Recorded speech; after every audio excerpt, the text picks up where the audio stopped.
filimkeeni maanta wuxuu ku saabsan yahay dadka jecel inay tahriibaan wuxuuna ka bilaabanayaa Saydu aad u xanaaqsan sababtoo ah walaalihiis ayaa buuq ka sameeyay guriga uma ogolaan inuu hurdo ku filan helo isla markii waxaa soo wacay saaxiibkiisa Muusa waxayna go'aansadeen inay baxaan ka hor intuusan Saydu bixin hooyadiis ayaa u yeertay oo ku tiri mar kale ma baxaysaa Saydu wuxuu ku jawaabay isagoo degdegaya kaliya waxaan soo ciyaari doonaa hal ciyaar oo kubadda cagta ah oo aan soo laaban doonaa laakiin Saydu wuxuu u socday shaqo dhismayaal ah oo asagii saaxiibkiisa ay ka shaqeeyaan waxayna dhulka hoostiis ku aruursanayeen lacag badan si ay u tahriibaan Muusa wuu farxsan yahay maxaa yeelay wuxuu arkay inay heleen lacagtay u baahnaayeen wax u dhow habeenkii Saydu wuxuu aaday hooyadiisa isagoo ka labalabeynayo wuxuuna u sheegay inuu damacsan yahay inuu tahriibo oo uu safro Talyaaniga si uu shaqo u helo uguna caabiyo qoyskiisa sidoo kalena uu u rumeeyay riyadiisa ah inuu noqdo fanaan caan ah hooyadiisa aad ay ugu xanaaqaysaa oo waxay ku dhahaysaa marabta inaad ku dhimatid saxaraha ama badda dadka qaado wadadaasi way dhintaan oo in yar ayaa gaara halka ay u socdaan Saydu si dib yar ayuu dhool cadeynaa wuxuuna ku yiri waan kaftamayay hooyadiisa aad ay u murugootay oo waxay garanaysaa in wiilkeedu uu sameyn doono wax maskaxdiisa ku jiro aroornimadii markii ay baxayeen isaga iyo Muusa hooyadiisa waxay la hadashay Muusa waxayna ku eedeysay inuu yahay qofka fikradda tahriibinta maskaxda wiilkeeda ku riday Muusa wuxuu iska dhigay qof aan waxba kala socon arintan kadib markii ay baxeen Muusa wuxuu ku yiri Saydu maxaad ugu sheegtay hooyada ma rabtaa inaan halkaan ku noolaano oo aan mustaqbalkeena ku qasaarno Saydu wuxuu ku jawaabay waxaan rabay kaliya inaan tijaabiyo hooyaday kadib labadoodu waxay raadiyeen lacagtii qabyada ahayd inay dhameystiraan si ay u tahriibaan Saydu waxaa soo wacday hooyadiisa nasiib daro haweenkii waxay soo noqdeen iyagoo soo daahay waxaana sugaysay hooyadiisu aad u careysan si uu dukaanka ugu bedelo markii dam Saydu dadka xaafadda ayuu iskala ciyaara oo dhamaantood way faraxsanaayeen inkastoo noloshu ahayd mid fakhri ah kadib waxay u tagayaan nin lagu sheegay inuu dadka tahriibiyo laakiin markii ay halkaasi tageen wuxuu u sheegay inuusan hadda qofna caawin karin sidoo kale inay dalkooda joogaan tahriibkuna uusan ahayn mid sahlan Sayduna wuxuu bilaabay inuu rumaysto hadalkii ninkaas laakiin Muusa ayaa dhiirigeliyay oo ku yiri harumaysan ninkan hadalkiisa waa inaan tahriibnaa oo tijaabinaa habeenkii ugu dambeysay waxay aadeen nin kale si uu duco u akhriyo iyagoo rajaynaya inaysan la kulmin masiibo habeenka kadib markii ninkii siiyay ducada Saydu wuxuu go'aansaday inuu guriga ku laabto xilli hore wuxuuna dhex fariistay guriga isagoo fikiraya hooyadiis iyo walaalihiisana way iska ciyaarayeen ka hor intuusan Saydu sariirtiisa tagin wuxuu qaatay dharkiisa isagoo cidna u sheegin oo uuna baxay Saydu iyo Muusa waxay isla markii baraaceen bas waxayna u safreen xuduudda Maali markii ay gaareen saldhig lagu sameeyo baasboorada bugta ah waxayna la kulmeen nin iibinaya baasboorada waxayna galeen saf dheer wuxuuna ka qaaday sawiro kadib wuxuu ku yiri halkii baasboor waa $100 waxayna isku dayeen inay ku doodaan oo hoos u dhigaan qiimaha laakiin ninkii wuu diiday ugu dambeyn waxay bixiyeen lacagtii wuxuuna u sheegay in magacyadooda cusub yahay Malik iyo Salif waxayna dib ugu laabteen baskii iyagoo ka baxay goobtii ayagoo faraxsan markii ay soo gaareen xadkii Maali ciidanka xuduud ayaa bilaabay baaritaanka baasboorada kadib markii askariga u yimid Muusa wuxuuna ka qaaday baasboorkiisa wuxuu weydiiyay muddo intee la eg ayaad haysataa baasboorkan Muusa ayaa ku jawaabay ilaa 2 sano askarigii ayaa la yaabay wuxuuna arkay isla dharkii sawirka ku galeen inay sitaan Muusa iyo Saydu way fahmeen inay fashilmeen askarigii wuxuu ku yiri isiya $50 ama waxaan idin geyn doonaa xabsiga sidaa darteed waxay bixiyeen lacagtii kadib waxay soo gaareen xadka Nigeria halkaas oo ay ku wareereen kadib waxa u yimid mid ka mid ah muqallasadii oo ku yiri halkii qof waxaan Liibiya ku geyn doonaa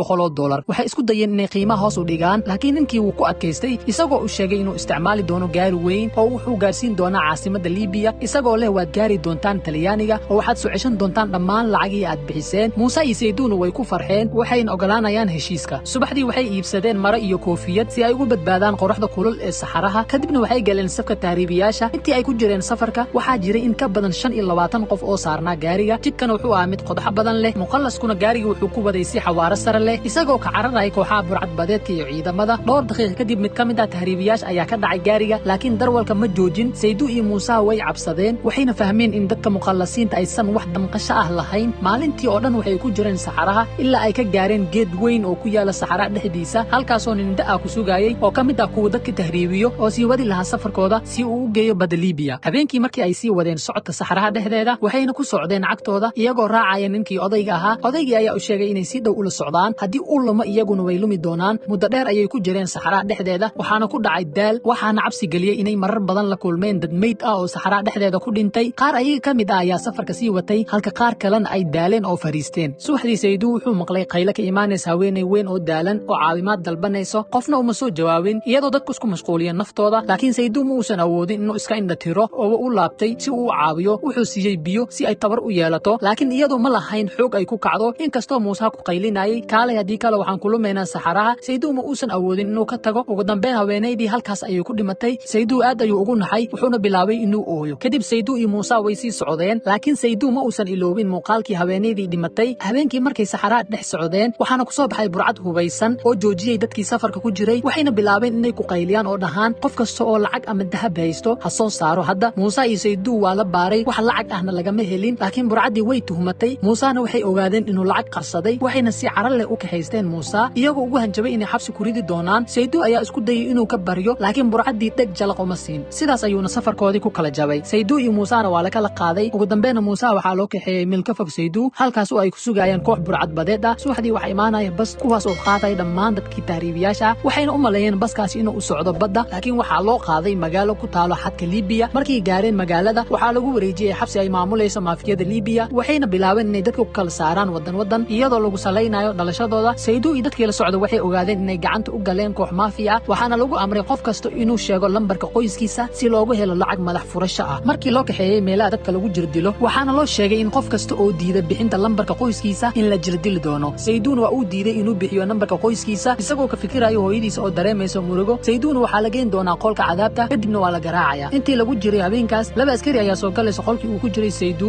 oo ku dhawaaqday yaa idin ka mid ah oo yaqaan sida wax loo dhiso. Sayduna wuu aamusay laakiin nin kale oo agtiisa joogay oo la yiraahdo Zidaan ayaa gacanta u taagay waxayna ka xisteen dhammaan dadkii gacanta wada taagay waxayna u soo bandhigay dad rabay inay iibsadaan adoomo. nin hodan ah oo la yiraahdo Adnaan ayaa jecelaystay inuu iibsado Zidaan laakiin Zidaan ayaa diiday inuu baxo haddii uusan la socon Saydu. ugu dambeyn labadooda waa la iibsaday waxaana lagu qaatay 500 diinaar. ninka cusub ayaa u sheegay inay ka caawin doonaan dhismaha darbi cusub oo loo sameyn doono qasrigiisa. waxa uuna siiyay meel ay seexdaan subax kastana ay shaqada sii wadi doonaan. waxayna maalmo badan ku shaqaynayeen qoraxda kulul iyo kuleelka saxaraha. maalin ayaa loo sheegay in shaqadoodu aad u fiican tahay maadaama Saydu uu ahaa nin dhismayaasha ka shaqayn jiray. intaas kadib Adnaan ayaa sawir u keenay wuxuuna ka codsaday inay u sameeyaan midkaas oo kale haddii aad ku guulaysataan waxaan idin siin doonaa xuriyad iyo gaari aad ku tagtaan caasimada Tripoli si ay safarkooda u sii wataan oo ay ugu tagaan Talyaaniga. Saydu iyo saaxiibkiisa ayaa aad u farxay. ugu dambeyn waxay sameeyeen naqshad aan caadi ahayn oo Adnaan iyo qoyskiisa aad ugu riyaaqay. Adnaan ayaa balankiisa fuuliyay wuxuuna Saydu iyo saaxiibkiisa gaadhsiiyay caasimada Liibiya. hase ahaatee Saydu weli wuxuu ka walwalsanaa saaxiibkiisa Muuse